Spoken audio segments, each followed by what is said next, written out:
करत आहे महाराज। 5 वर्ष संपलं, 6वं वर्ष संपलं, 7वं वर्ष संपलं। रोज शिवलिंगाची स्थापना करावी, रोज शिवलिंगाची पूजा करावी आणि तासन तास भगवान शिवाला कवटाळून बसायचं महाराज। आणि अशातच 7 वर्ष संपले, 8वं वर्ष लागलं आणि 8 वर्षानंतर 30 दिवस पूर्ण झाले आणि 31व्या दिवशी गजबची घटना घडली। काय? यमराज म्हणता चित्रगुप्ता म्हणे काय? त्या मार्कंड्याचं बघ रे बाबा भवितव्य। म्हणे प्रभो काहीच भवितव्य नाही। म्हणे मग काय आहे? उद्या ब्रह्म मुहूर्ताच्या वेळेला त्याची प्राणज्योत मावलणार आहे। किती वाजता? 4:55 सांगशील मला, झोपेतून उठवशील? म्हणे बर। यमराज दुसऱ्या दिवशी तयार झाले महाराज। 4:55 हातामध्ये यमदंड घेतला, हातामध्ये पाश खड्ग घेतलं आणि सरळ निघाले महाराज मार्कंडेय ऋषींच्या जवळ।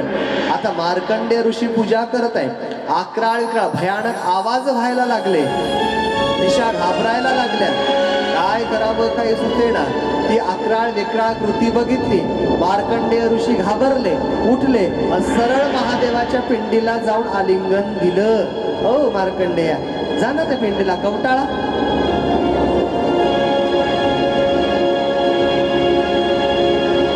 हो,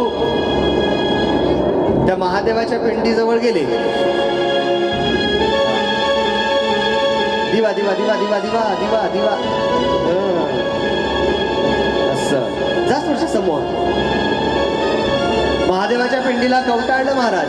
त्या ठिकाणी जाऊन घाबरले ना, आता काय करावं काही सुचेना। आणि अशातच यमराजाने आपला पास फेकला। पास फेकल्याबरोबर सहस्त्र बीजांचा कडकडाट येतोय, खाली कोसळले महाराज। विचार करत आहे मी पडलो खाली, म्हणजे असं काय? विजेचा कडकडाट झाला। या मुलावर माझे पाश काम का करत नाहीये? दुसऱ्यांदा उठले, पुन्हा मारायला गेले, पुन्हा धाडकन खाली कोसळले महाराज। बालकावर त्याचा परिणाम झाला नाही।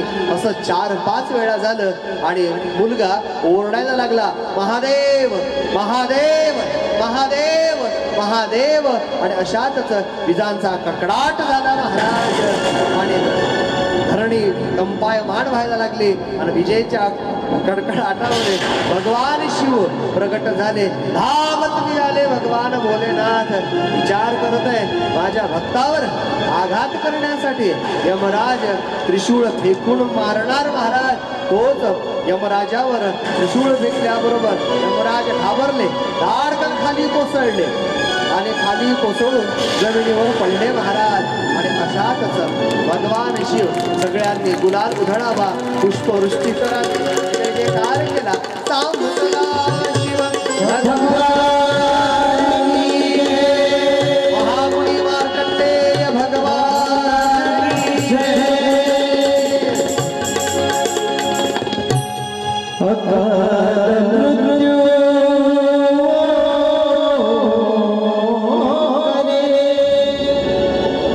झुका करे चंदा